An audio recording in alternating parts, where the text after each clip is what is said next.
In this video, I'll show you how to add users to manage your Cloudflare account, perfect for teams or collaborators. Start by logging into your Cloudflare dashboard and select the account you want to manage, not just individual sites.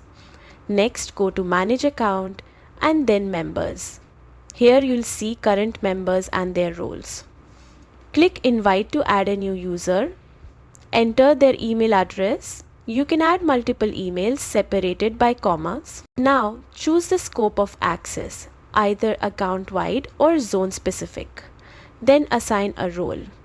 On free, pro or business plans, you can select administrator for full access without billing, or member management, or administrator read-only for view-only access. Enterprise plans offer additional roles such as DNS, firewall, cache purge, workers and billing. Double check all settings, then click invite. The user will receive an email to join.